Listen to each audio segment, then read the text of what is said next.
Bezrat Hashem, à partir de ce Shabbat, nous allons avoir 4 Shabbatot qui vont avoir une particularité, où il va y avoir un rajout dans la lecture de la Torah qui concerne un sujet précis. Alors, quels sont les noms de ces 4 Shabbatot? Nous avons d'abord en premier, ça s'appelle le Shabbat Shkalim, et on va l'expliquer tout de suite. Ensuite, celui qui est juste avant Purim, Shabbat Zachor. Et après Purim, nous aurons 2 Shabbatot particuliers, le Shabbat Para et le Shabbat Chodesh. De quoi s'agit-il? Alors, celui que nous allons avoir maintenant, donc le premier de ces 4 qu'on appelle le Shabbat Shkalim, en fait, au temps du Beth Amikdash, une fois par an, il y avait des envoyés qui faisaient partout dans l'Eretz Israël, on rappelait aux gens qu'il fallait qu'ils donnent une fois par an ce qu'on appelle une mesure qui s'appelle Machatzit HaShekel.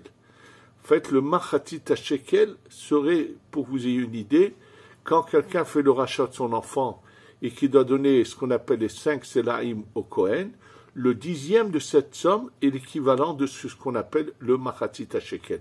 C'est en fait l'équivalent d'environ 10 grammes d'argent pur. Donc cette année, pour ceux qui sont en Israël, ça serait à peu près l'équivalent de 30 shekels, et à l'étranger, ça serait l'équivalent de 8 € par personne. Sachez que on continue à le faire. Alors ça, c'était au temps du Beth Amikdash. Pourquoi on ramassait cette somme-là? Parce que, étant donné que toute l'année, dans le temple, on emmenait des sacrifices. Il y avait des sacrifices 2 par jour, un le matin et un le soir qu'on appelle le Korban HaTamid. Les sacrifices supplémentaires du Shabbat, ceux des fêtes. Donc c'est un budget qui bien sûr d'acheter ce nombre de bêtes avec lequel ils devaient acheter les bêtes au fur et à mesure qu'on devait les utiliser. Et cet argent devait provenir de toute la communauté du peuple d'Israël pour que chacun ait une part dans ces sacrifices, dans ces korbanot qui étaient emmenés au temple au Beth Amikdash. Alors à quelle période on ramassait cet argent? Pendant le mois de Hadar, et quand il y en a 2, comme dans cette année, c'était le 2e Hadar, c'est toujours le Hadar qui est juste avant le mois de Nissan, où on ramasse cet argent. Et pour que les gens se souviennent de cela, donc on nous a instauré cette lecture qui est juste avant que commence le mois de Hadar, quand il y en a 2, le 2e mois de Hadar. Le problème, c'est qu'aujourd'hui, nous n'avons plus le Beth Amikdash. Il n'y a plus les korbanot, ces sacrifices. Et malgré cela, nous continuons chaque année à lire ce passage qui est le début de la paracha de Ki Tisa. D'ailleurs, ça va à une semaine d'intervalle, on a déjà lu en entier la paracha de Ki Tisa, et là on reprend qu'un passage à la fin, puisque de toutes les façons on n'est plus concerné. Pourquoi faut-il les lire? Et on va expliquer bien sûr. Ça c'était le premier Shabbat. Ensuite, il va y avoir juste avant Purim, on va rajouter ce passage qui se trouve à la fin de la paracha de Ki Tetse dans le livre de Devarim. Zachor et asher asa lecha Amalek baderech betzetre mitzraim. Donc tout le passage qui nous demande de nous souvenir ce qu'a fait Amalek. Et apparemment, pourquoi on le lit juste avant Purim, puisqu'à Purim, l'histoire de Purim, c'est Haman qui est un descendant de Amalek. Oui, et c'est une mitzvah de se souvenir ce qu'a fait Amalek. Et quand ça serait possible, il y aura l'anéantissement de Amalek totalement. Ça a presque failli se faire à l'époque du roi Shaoul. Malheureusement, comme le roi Shaoul n'a pas exécuté dans les détails ce qu'on lui a dit et qu'il a changé un peu de la prophétie que lui a transmis le prophète Shmuel à Navi Samuel, malheureusement, ça ne s'est pas fait.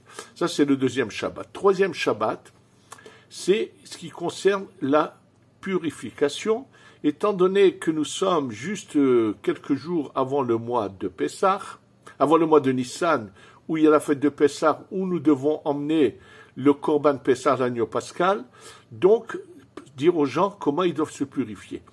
De nouveau, la question nous n'avons actuellement, pour l'instant, nous n'avons pas le Korban. Le Beth Amikdash n'est pas là. Et s'il arrive à la dernière minute le Beth Amikdash, nous n'aurons pas le temps de nous purifier et on pourra quand même emmener l'agneau pascal, le Korban Pessah. Et ensuite, le dernier Shabbat particulier, et qui est juste à la fin du mois de Hadar, c'est le Shabbat HaChodesh, où justement qui parle de cette paracha où a été donné l'ordre d'emmener le Korban Pessah avant la sortie d'Égypte. Donc ces 4 Shabbatot apparemment n'ont aucun lien l'un avec l'autre et ils se retrouvent comme ça juste avant le mois de Nissan. Et sachez que ça serait mal comprendre les choses, de penser que c'est par hasard qu'il y a d'abord Shekel, ensuite Zachor, et qu'il n'y a pas de lien. Bien sûr qu'il y a un lien très clair, et on va l'expliquer, et qu'en fait, ces 4 Shabbatot, ils ont un but précis qu'on va voir, de nous changer, de nous transformer, d'arriver à faire un autre personnage de nous. De la même manière que lorsqu'il y a, avant Rosh Hashanah, nous avons le mois de Elul pour nous préparer au jugement, sachez que là-bas, c'est une préparation à un jugement dans la crainte, dans la peur, et là, c'est tout à fait une autre approche. La Gemara dans Masechet Rosh Hashanah dit les mots suivants. Benissan nigalu, Benissan atidin lehigael. Au mois de Nissan, ils ont été délivrés. Au mois de Nissan, ils seront délivrés. Ne pensons pas qu'il s'agit de la venue du Mashiach uniquement. C'est possible que ça se passe en Nissan. Mais nous devons croire à tout instant, à tout moment, que le Mashiach va arriver. D'ailleurs, je voudrais juste ouvrir une parenthèse pour que vous sachiez à quel point nous devons être prêts et avoir cette émouna, cette croyance vraiment en nous. Je voudrais vous raconter 2 choses qui concernent le Chafetz Chaim. Le Chafetz Chaim qui avait préparé une tenue particulière, oui, il a préparé une tenue qu'il gardait, que si le Mashiach il arrive, tout de suite il prend cette tenue, il la met pour accueillir le Mashiach. Il attendait avec tellement de conviction de cette émouna, cette croyance vraiment authentique en lui, que à la fin de sa vie, dans son remariage, une fois, je ne sais pas ce qui s'est passé, et sa femme lui dit, il est arrivé. Et lui, il est parti directement prendre sa tenue, la mettre. Sa femme le voit, lui dit, mais qu'est-ce que tu fais? Tu m'as dit qu'il est arrivé. Pour lui, c'était évident qu'elle lui annonçait que le Mashiach était arrivé. C'était comme ça. Et d'ailleurs, comment cette émouna, comment il a pu la mettre en application. Je voudrais vous raconter quelque chose de très important du Chafetz Chaim qui va nous servir de leçon. Parce que quand on nous dit qu'en Nissan, ils ont été délivrés, en Nissan, nous serons délivrés, il s'agit avant tout de la délivrance personnelle de chacun de nous. Malheureusement, beaucoup de gens sont des esclaves de leurs vices ou de leurs fantasmes ou de leur folie de la course après les biens matériels. Ils ne se rendent pas compte combien ils sont des esclaves à tout. Oui, absolument. Combien les gens sont des esclaves. Et cet esclavage leur fait commettre des erreurs graves. J'en entends de manière tellement régulière ce genre de choses que on devrait essayer de faire pénétrer en chacun prendre conscience de leur esclavage. Et pour voir à quel point nous sommes des esclaves, je vais vous raconter un fait qui s'est passé avec le Chafetz Chaim. Sachez qu'il a eu une renommée dans toute l'Europe, parce que surtout à la suite de livres qu'il a imprimés, et surtout lorsqu'il a sorti cette œuvre très connue qui s'appelle le Mishnah Brura. Ce livre de Halakha qui s'appelle le Mishnah Brura, qui a pratiquement dans toutes les maisons où il y a des livres de Torah, il y a presque pratiquement pas une personne qui a quelques livres de Torah chez lui, qui n'a pas le Mishnah Berurah, c'est un livre qui est étudié par tout le monde, puisque c'est le seul moyen de bien savoir comment agir la halacha. Donc, il a été, le Chafetz Chaim, sa renommée s'est répandue dans toute l'Europe. Et une fois, un grand négociant qui se trouvait d'origine d'Allemagne ou de Pologne, qui était très riche, qui a eu une fois un voyage à faire en Russie, pas trop loin de la région où se trouvait le Chafetz Chaim, a décidé que c'était une opportunité pour lui d'aller rendre visite et de voir le Chafetz Chaim.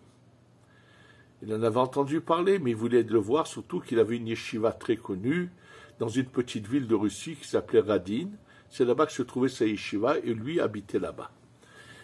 Et pour ceux qui ne savaient pas, sachez que celui qui a fondé la yeshiva d'Aix-les-Bains, Rav Chaikin, Zichrono Livracha, le père, aujourd'hui son fils se trouve là-bas, mais le père Rav Chaikin, sachez qu'il a étudié pendant 12 ans chez le Chafetz Chaim. J'ai eu la chance d'être moi dans le cours de Rav Chaikin à Aix-les-Bains, il y a très longtemps de cela, bien sûr. Et donc, je l'ai entendu plusieurs fois citer devant moi des citations qu'il avait entendues du Chafetz Chaim lui-même.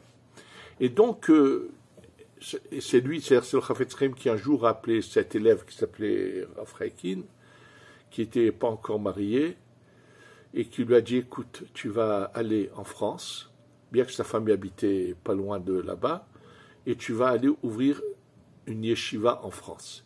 C'est comme ça que Rav Chaikin a quitté la Russie, est arrivé en France à Strasbourg, et là, il a commencé à ouvrir un lieu d'enseignement de la Torah. Entre-temps, l'armée française l'a enrôlé parce qu'elle allait être en guerre avec l'Allemagne, et comme il a été fait prisonnier de guerre, bien qu'il était juif, il a été considéré comme un prisonnier de guerre, et c'est ça qui lui a fait permettre de passer la Shoah sans être touché. Bon, en tous les cas, donc je reviens à ce riche négociant qui vient là-bas, et qui, bien sûr, il trouve un petit hôtel dans la ville en question, une auberge pas terrible, mais c'est ce qu'il y avait, il prend une chambre, et puis va rendre visite au Chafetz Chaim. Quand il rentre dans la maison du Chafetz Chaim, il a le choc de sa vie. Il voit que la table est une sorte de planche posée sur des boîtes en bois, et ce sont des caisses en bois qui ont été transformées en sorte de tabouret sur lesquels on s'assoit. C'était ça, il voit un mobilier, mais d'une misère, d'une pauvreté. Il rentre, il dit bonjour et tout. Il est choqué, il regarde, et il demande au Rav, c'est là que tu habites? Le Rav dit oui. Et alors, il ne peut pas s'empêcher de vouloir, il se dit peut-être que je lui ai changé son mobilier. Donc, il se met à parler avec le Chafetz Chaim. Le Chafetz Chaim lui fait comprendre non, qu'il est très bien comme ça. Il lui dit, je ne comprends pas. Toi, le Chafetz Chaim, c'est dans une maison avec un si pauvre, dans un tel mobilier, c'est là que tu vis. Et là, le Chafetz Chaim lui dit, dis-moi, tu es venu ici dans cette ville, où c'est que tu loges? Il lui a dit, je loge, il lui donne le nom de l'auberge qui était ici dans la petite ville en question. Quelque chose de très... Il lui dit, quoi? Un négociant aussi riche que toi, c'est là que tu loges? Alors il lui dit, Kvod Harav, j'ai pris cette auberge pour je ne sais pas combien de jours, 2, 3 jours, je ne sais pas combien de temps, mais viens en Allemagne ou en Pologne, je ne sais pas où il habitait, tu vas voir un peu dans viens vers ma demeure, tu verras que j'ai une demeure luxueuse. Bon, il lui raconte. Alors le Chafetz Chaim lui dit, écoute bien, ben moi c'est pareil. Sache que moi ici, dans ce monde, je suis que de passage. Quand tu viendras là-haut, au Gan Eden, tu verras quelle demeure que j'ai. Sachez qu'on est bien sûr à des années-lumière de ce niveau. Mais ça devrait un peu nous réveiller, nous faire réfléchir au gâchis que les gens aujourd'hui mettent surtout quand je pense à ceux qui, pour s'habiller, pour payer des noms de marques, mettent des prix de folie. Et j'ai eu une fois l'occasion de quelqu'un qui m'a raconté que, bon, il avait eu des histoires chez lui, et à la suite de quoi, sa femme, avec aidé par quelqu'un, lui a abîmé des vêtements, et il me dit, Rav Cohen, pour 30 000 € de vêtements, elle m'a abîmé. Alors, je l'ai écouté, j'ai envie de lui dire, comment tu peux avoir dans tes armoires pour 30 000 € de vêtements? Oui. Alors, sachez que quand c'est marqué dans la Gemara, qu'en Nissan, on est délivré, on a été délivré, qu'en Nissan, on peut être délivré, si on veut que le Mashiach y vienne, qu'est-ce qui va se passer? Il va y avoir un problème terrible pour tous ceux pour qui les valeurs étaient des valeurs de matière, de la matière.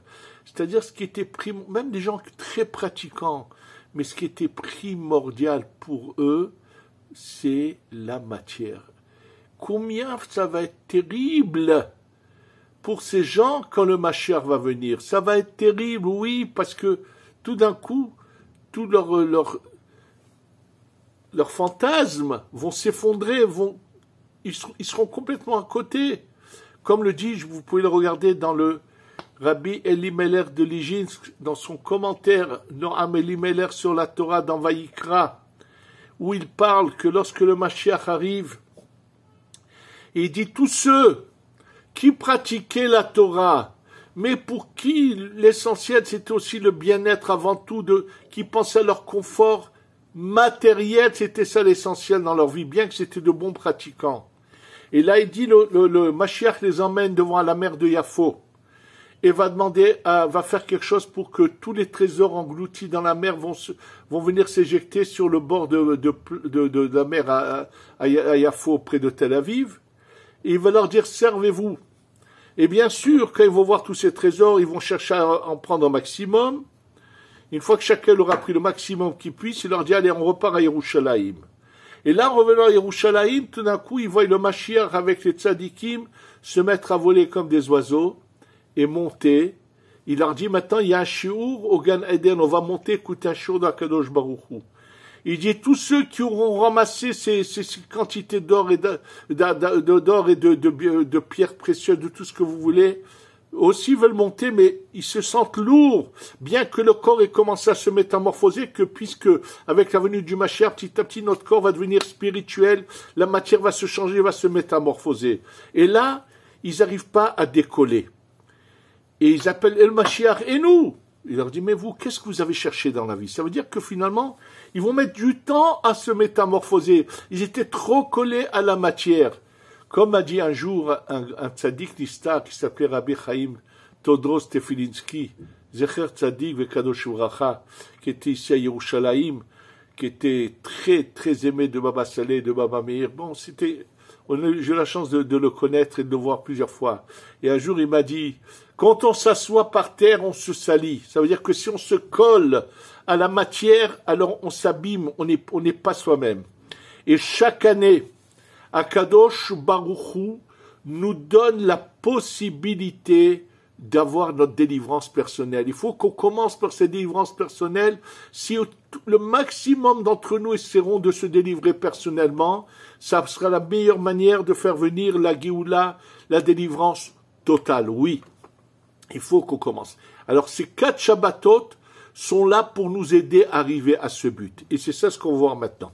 D'abord, avant tout, premier point très important, détruire, anéantir notre orgueil, notre ego. Ça ne doit pas exister. Le mot mahatzit ha-shekel, shekel a la valeur numérique du mot nefesh, qu'on n'est qu'à demi, qu'on est toujours à moitié du chemin, qu'on a encore beaucoup de chemin devant nous. Et je voudrais vous rappeler ce que je vous ai déjà dit au nom du Ben Ishraï, cet exemple très beau qu'a ramené le Ben Ishraï, qui nous donne l'image de cette notion du Machatzit HaShekel, qui est le départ de tout pour pouvoir changer. Il dit qu'il raconte une parabole, un exemple de quelqu'un qui va chez le roi en voulant lui raconter à tout prix un rêve qu'il a fait sur lui. Et lorsqu'il rentre chez le roi, il lui dit, j'ai rêvé qu'il y avait une échelle très, très, très, très, très haute. Et je t'ai vu monter, tu es arrivé à moitié de l'échelle. Et c'est tout. Il raconte, un paysan qui raconte son rêve. Et le roi lui donne 100 pièces d'or. Il rentre tout heureux chez lui, bien sûr. Sa femme raconte ça à la voisine. Voilà, mon mari, il a eu tel rêve, il est allé voir le roi. Et qu'est-ce que fait la voisine? Elle dit à son mari, tu sais quoi, dépêche-toi, tu vas aller voir le roi. Tu vas lui dire que tu as rêvé qu'il y avait une échelle très, très, très haute. Et il est monté jusqu'au bout de l'échelle. Et donc, si à lui, il lui a donné 100 pièces d'or, à toi, il t'en donnera 200. Lui, il se dépêche d'aller, il rentre, il dit au roi, voilà, j'ai eu un rêve qu'il y avait une échelle, et là, le roi dit à son garde, donne-lui 100 coups de bâton. Et lui, choqué, mais pourquoi? Mon voisin qui est venu te voir, tu lui as donné 100 pièces d'or. Il lui a dit, mais ton voisin m'a annoncé une bonne nouvelle. Il m'a dit que je suis arrivé à moitié de l'échelle, donc si je suis qu'à la moitié, je vais continuer à monter. Toi, quand tu me dis que je suis arrivé jusqu'au bout, si je ne peux pas monter, c'est que je suis en chute libre. Tu m'annonces une mauvaise nouvelle. Sachez que avant tout, on est imparfait, on n'est qu'à moitié du chemin, on est loin de la perfection. C'est primordial de savoir qu'on est loin, qu'on doit se travailler, qu'on doit changer, qu'on doit arrêter d'être des esclaves des vices. Cette semaine, on est venu me raconter un cas, mais j'ai encore d'autres, mais parmi cette semaine, d'un jeune ici, à Yerushalayim, de bonne famille, mais qui a malheureusement chaviré dans les vices. Il a connu une petite copine. Il a 20 ans, il a connu une copine. Très bien, bon, qui se marie, tant mieux. Mais comme c'était par les vices qu'il l'a connue, et quand il allait chez elle à la maison, sa mère, qui est une divorcée ou une veuve, je ne sais pas, a mis les yeux sur ce garçon et sans aucune moralité a réussi à le faire trébucher avec elle et sans même pas prendre de précautions. Et elle est tombée en grossesse, elle a accouché récemment, il y a quelques jours ou une semaine ou deux, je ne sais pas, de jumelles. Et maintenant, il se retrouve père de fillettes sans mariage. Et en plus, qu'il n'a pas réalisé, c'est ce que j'ai dit aux gens qui m'ont parlé de ça, qu'est-ce qu'il fallait faire avec ce garçon. Je leur ai dit, d'abord, il faut qu'il reconnaisse qu'il est le père et qu'il devra toute sa vie payer une pension, bref. Et je leur ai dit, mais sa copine, c'est fini, il ne pourra plus la prendre comme épouse, puisqu'aujourd'hui, sa copine, elle est la demi-sœur de ses filles, donc elle lui est interdite. Mais c'est une horreur, mais ça montre que lorsqu'on n'y a pas de limite ni de moralité, jusqu'où on peut aller. Et donc, en fait, le Machatzot Shekel est le début. Je dois m'améliorer, je dois changer, je suis loin de la perfection, j'ai beaucoup de chemin devant moi. Le problème ensuite, c'est que les gens ne savent pas ce qui est le bien et ce qui est le mal. Oui, aujourd'hui, on est dans les ténèbres. Je vous donne dans cette paracha de Zachor, lorsqu'on nous dit qu'il faut se souvenir de Amalek et l'anéantir, il y a aussi le Amalek qui est en nous. Et comment le connaître, le Amalek qui est en nous? Il y a trois définitions dans cette paracha de Amalek qui sont ramenées par Rashi sur le mot Asher Karcha Baderer. C'est de croire que tout est par le hasard et de ne pas comprendre que tout, partout, il y a il y a la main d'Hachem, la main de Dieu qui est partout, car il n'y a aucun hasard. Tout est de la providence divine, donc réfléchir à tout ce qui se passe, tout ce qui arrive, de comprendre que Hachem, il nous envoie des messages, c'est une des explications. Et une autre des explications est que Amalek, lorsqu'il est venu, qu'est-ce qu'il a cherché à faire pour écarter les bénis Israël de la bonne voie de la Torah? Il a emmené des jeunes de Amalekim, qui étaient des homosexuels, et il les a envoyés dans le campement du peuple d'Israël, qui cherchait à devenir copain avec des jeunes, et les emmener vers l'homosexualité. Oui, il faut savoir que c'est quelque chose qui est immonde, qui est complètement banni par la Torah. C'est pas quelque chose de naturel chez personne. Hachem a mis dans chaque individu, j'en ai déjà beaucoup parlé de cela, un homme normal, équilibré, sa neshama, son âme veut s'unir à une âme féminine et une femme veut à un homme. C'est ça le bon sens. Le reste, c'est la sitra hara, c'est le côté, le mal en soi.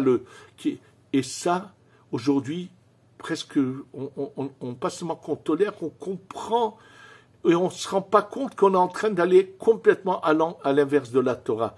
Donc comment quelqu'un peut changer s'il n'est pas conscient de toutes les erreurs qu'il fait? Ou bien tout celui qui se donne des tolérances et de tromper leur femme, ou malheureusement, je vous ai dit cette semaine, j'avais devant moi une fillette de 24 ans, je connais un peu l'histoire, et qui malheureusement, sa mère, c'est la septième d'une famille, sa mère qui était une femme religieuse qui a perdu la tête, et avant de demander le divorce à son mari, elle l'a trompé. Et cette fille que moi j'ai vue, elle se doute, mais qu'est-ce qu'on va faire au point de vue halakha?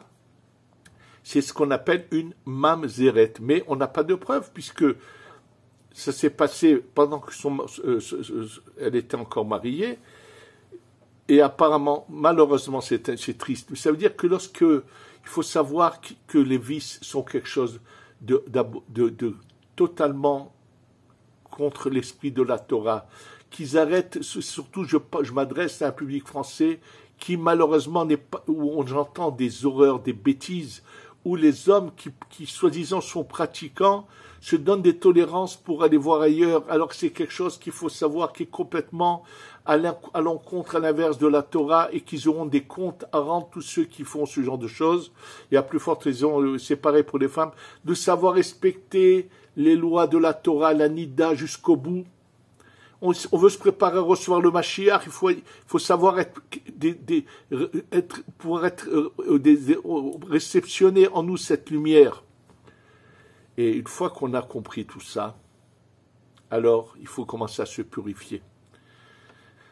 Le mikvé, à faire tchouva, la paradouma, c'est la bina. Le Zohar explique que la paradouma fait une allusion à ce qu'on appelle la bina. La bina, c'est cette lumière de la teshuva.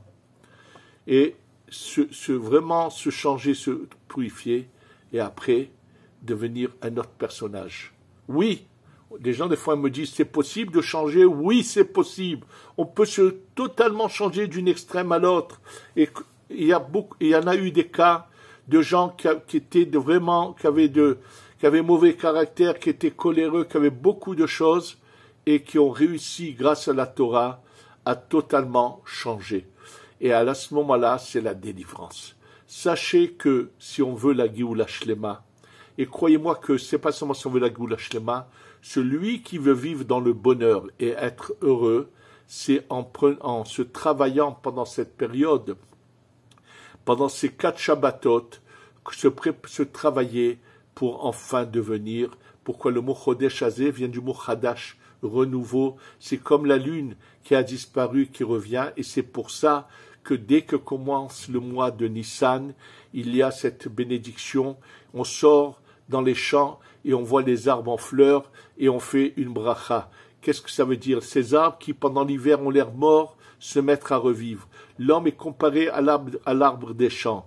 L'homme qui était mort parce qu'il était enfoncé dans ses vices et dans son mauvais caractère, dans tout le mal, peut devenir un autre personnage qui va donner des fruits, qui va être apprécié devant Hachem. Nous désirons tous que ce Pessah, on est le Beth Amikdash. Ça dépend de nous uniquement. Il faut qu'on fasse tous des efforts. Diffusez ça autour de vous, que chacun commence à prendre conscience, qui se détache de la matière, qui cherche vraiment à voir la Géoula, qui demande vraiment le Mashiach. Si on le demande vraiment et on est prêt à oublier tout ce confort et ce luxe de la matière et qu'on veut venir servir Hachem, alors Be'ezrat Hachem, non seulement qu'on arrivera au bonheur, et Yeratzon, qu'on ait cette année la chance de manger du Korban Pessah. Chez Tavo Géoula Bimera Be'amenu. Amen ve Amen.